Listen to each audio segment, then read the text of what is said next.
Hello students, मैं अनुराग राय। आज इस वीडियो में क्लास 12th एनसीईआरटी के सिलेबस की इंग्लिश की बुक जो कि है आपकी सप्लीमेंट्री रीडर विस्टाज, इसका फर्स्ट चैप्टर जिसका नाम है the third level, written by Jack Finney, इसके इंपॉर्टेंट क्वेश्चंस और आंसर्स को थॉरोली इंग्लिश से हिंदी में एक्सप्लेन करने वाला हूं। बहुत ही शॉर्ट एंड स्वीट लैंग्वेज में क्वेश्चंस के जो आंसर्स हैं वो लिखे गए हैं। तो आई होप कि आपको ये आंसर्स बहुत आसानी से समझ में आएंगे, जिन्हें आप आसानी से क्रैम कर सकते हैं, मेमोराइज कर सकते हैं, लर्न कर सकते हैं।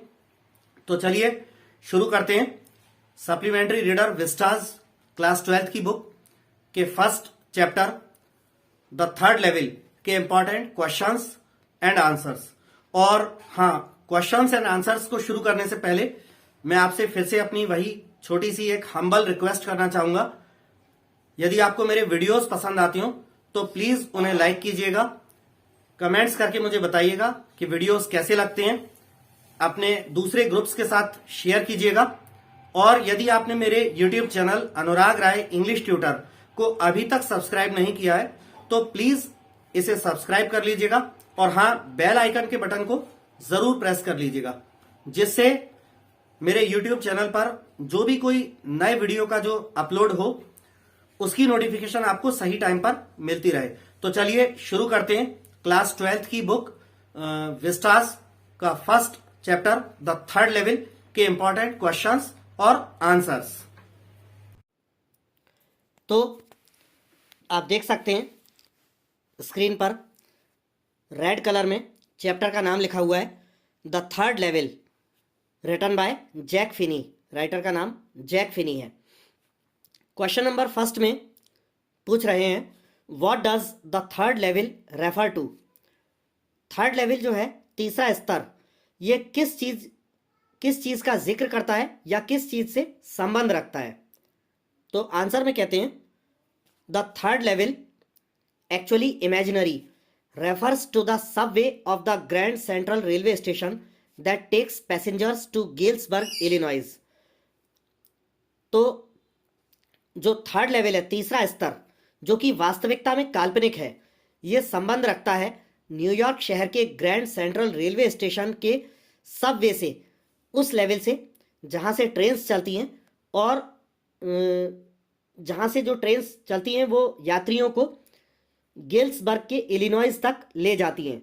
तो ग्रैंड सेंट्रल रेलवे स्टेशन का वो जो तीसरा स्तर है, थर्ड लेवल है, ये उससे संबंध रखता है। Third level grand central railway station के सबवे से संबंध रखता है, लेकिन वास्तविकता में ये इमेजिनरी है, काल्पनिक है। आगे कहते हैं the third level on the station was a medium of escape for Charlie the narrator from the harsh realities of modern life. उस रेलवे स्टेशन पर जो तीसरा स्तर है, थर्ड लेवल है, जहां से ट्रेन्स चलती हैं, वो थर्ड लेवल कहानी सुनाने वाला, कहानी का जो हीरो है चार्ली, उसके लिए आधुनिक जीवन की कठोर हकीकतों से बचकर भाग निकलने का एक जरिया है। तो इसके बाद आते हैं अपन क्वेश्चन नंबर 2 पर। जैसा कि आप देख सकते हैं स्क्रीन पर ब्लैक कलर में टॉप में, तो 2 क्वेश्चंस पूछे गए एक ही में। Do you think that the third level was a medium of escape for Charlie, why. तो इसका मतलब है कि क्या आपको लगता है कि ग्रैंड सेंट्रल रेलवे स्टेशन का जो थर्ड लेवल है, तीसरा स्तर, वो चार्ली जो कहानी का हीरो है उसके लिए बच के भाग जाने का एक जरिया है, और यदि आपको ऐसा लगता है तो क्यों लगता है। तो आंसर में कहते हैं yes the third level was a medium of escape for Charlie. हाँ, थर्ड लेवल जो था वो चार्ली के लिए बच के भाग जाने का एक जरिया था। The harsh realities of the modern life make living quite unpleasant and unbearable. Unpleasant का मतलब होता है असुखद और अनबियरेबल का मतलब होता है असहनीय। तो अब आगे कह रहे हैं कि आधुनिक जीवन की जो कठोर हकीकतें हैं वो जिंदगी को पूरी तरह से असुखद और असहनीय बना देती हैं। It is full of fear insecurity, worries and stress. आधुनिक जीवन जो है पूरी तरह से डर से भरा हुआ है। इनसिक्योरिटी मतलब असुरक्षा से भरा हुआ है। वरीज चिंताओं से, एंड स्ट्रेस तनाव से भरा हुआ है आधुनिक जीवन। Man has to confront them all the times, so he wants to escape into a wishful world. इंसान को इन सारी तकलीफों से, जो पिछली लाइन में लिखी है, मतलब डर, असुरक्षा, चिंताएं, तनाव, इन सारी तकलीफों से इंसान को हर समय प्रतिदिन सामना करना पड़ता है। इसीलिए चार्ली जो है बचकर भाग जाना चाहता है एक ऐसी दुनिया में जो उसकी कल्पना के अनुसार हो, उसकी इच्छा के अनुसार हो। ऐसी दुनिया में बचकर भाग जाना चाहता है अपनी कल्पना में।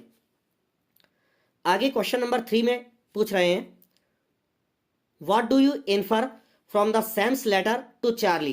तो ये कह रहे हैं कि सैम के द्वारा जो चार्ली को जो लेटर लिखा गया था उससे आप क्या निष्कर्ष निकालते हैं। तो आंसर में कहते हैं, the letter was addressed to Charlie. Sam का जो लेटर था वो चार्ली को संबोधित करते हुए लिखा गया था।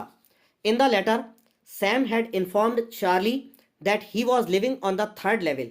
उस लेटर में सैम ने चार्ली को यह सूचित किया था कि वह यानी सैम थर्ड लेवल पर जाकर रह रहा था। He had also told Charlie and his wife to keep looking for the third level. उस पत्र में सैम ने चार्ली और उसकी पत्नी को यह भी कहा था कि वे दोनों, मतलब चार्ली और उसकी पत्नी, वो दोनों थर्ड लेवल को ढूंढते रहें। Clearly the letter was a product of Charlie's imagination.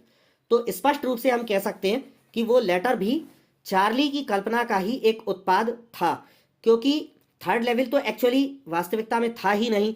Third level तो चार्ली की कल्पना है।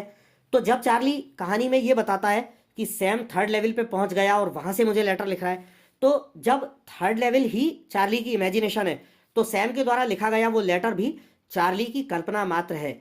सैम ने हकीकत में ऐसा कोई लेटर चार्ली को नहीं लिखा था। आगे क्वेश्चन नंबर 4 में पूछते हैं, would Charlie ever go back to the ticket counter on the third level to buy tickets to Galesburg for himself and his wife. तो इसकी हिंदी क्या है कि क्या चार्ली स्वयं के लिए और अपनी पत्नी के लिए गेल्सबर्ग जाने के लिए, टिकट्स खरीदने के लिए थर्ड लेवल के उस टिकट काउंटर पर दोबारा वापस जा पाता चार्ली। तो आंसर में कह रहे हैं, no, he would never go back to the ticket counter on the third level because the third level actually does not exist, it was his imagination. तो आंसर छोटा सा है बहुत कि नहीं, चार्ली कभी भी थर्ड लेवल के उस टिकट काउंटर पर टिकट खरीदने नहीं जा पाता, क्योंकि थर्ड लेवल वास्तविकता में अस्तित्व में है ही नहीं। वो तो केवल उसकी इमेजिनेशन है, चार्ली की कल्पना है, इसीलिए वो वहां पर जा ही नहीं पाएगा। और last important question, question number 5 जो आता है, जो आप देख सकते हैं, do you see an intersection of time and space in the story. Intersection का मतलब होता है कटाव, मतलब एक ऐसा बिंदु या एक ऐसा स्थान जहां पर कोई एक रेखा या कोई एक चीज किसी दूसरी चीज को या किसी दूसरी रेखा को काटती हो। तो ये कह रहे हैं कि क्या आपको इस कहानी में समय और अंतराल का कोई कटाव नजर आता है, मतलब ऐसी कोई बात नजर आती है कि कहीं पर समय या जो अंतराल है या स्थान है वो कहीं पर कट होता हो। तो आंसर में कहते हैं, yes, there are certain instances in the story that show an intersection of time and space.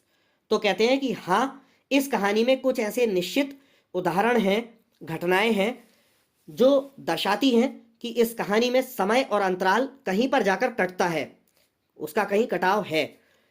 Firstly, सबसे पहले, the first 2 levels of the grand central station were located in the present time while the third level existed in the 1980s।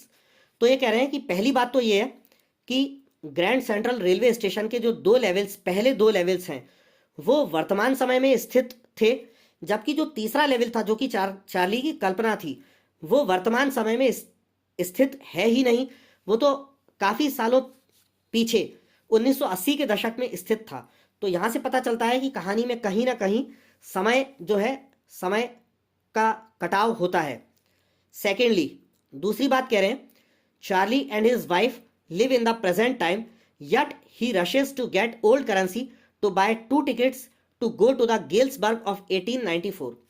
दूसरी बात यह है कि Charlie और उसकी पत्नी जो है वो वर्तमान समय में रहते हैं, जबकि इसके बावजूद भी चार्ली जो है जाता है पुरानी करेंसी नोट खरीदने के लिए, जिससे कि वो कई साल पीछे 1894 के गेल्सबर्ग जाने के लिए टिकट खरीद पाए।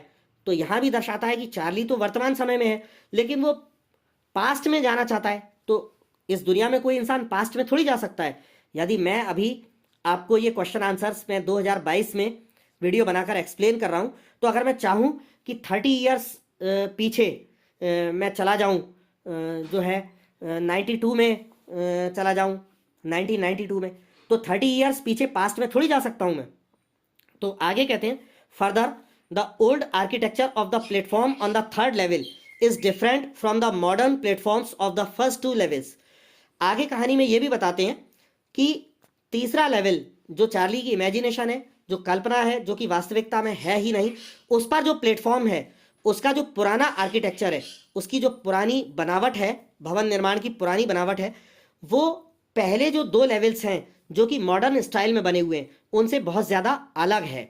तो इससे हमको पता चलता है कि इस कहानी में टाइम और स्पेस का जो है कहीं ना कहीं कटाव होता है। तो ये आपकी supplementary reader class 12th NCERT के सिलेबस की जो बुक है, उसका फर्स्ट चैप्टर जिसका नाम है द थर्ड लेवल, जो कि लिखा गया है जैक फिनी के द्वारा। इसके इंपॉर्टेंट क्वेश्चंस और आंसर्स हैं जो कि बहुत ही शॉर्ट एंड स्वीट लैंग्वेज में है। आई होप कि ये आपको आसानी से समझ में आ गए होंगे, जिन्हें आप आसानी से लर्न कर सकते हैं, क्रैम कर सकते हैं, मेमोराइज कर सकते हैं। तो नेक्स्ट वीडियो में नेक्स्ट चैप्टर के इंपॉर्टेंट क्वेश्चंस और आंसर्स के साथ मिलूंगा। तब तक के लिए आपसे विदा लेना चाहूँगा। और हाँ, जाते जाते आपसे लास्ट में फिर से एक रिक्वेस्ट करना चाहूँगा, यदि आपको मेरे वीडियोस पसंद आते हो तो प्लीज़ उन्हें लाइक कीजिएगा, कमेंट्स करके मुझे बताइएगा कि वीडियोस कैसे लगते हैं आपको। साथ ही व्हाट्सएप पर अपने अन्य दोस्तों के साथ अन्य ग्रुप्स में शेयर कीजिएगा। यदि आपने मेरे यूट्यूब चैनल अनुराग राय इंग्लिश ट्यूटर इसे अभी तक सब्सक्राइब नहीं किया है तो प्लीज़ इसे अभी सब्सक्राइब कर लें और बेल आइकन के बटन को जरूर प्रेस कर दीजिएगा, जिससे आपको मेरे यूट्यूब चैनल पर लेटेस्ट वीडियो की अपलोड्स जो हैं जो होती हैं, उनकी नोटिफिकेशंस आपको सही टाइम पर मिलती रहे। तो विदा लेना चाहूँ।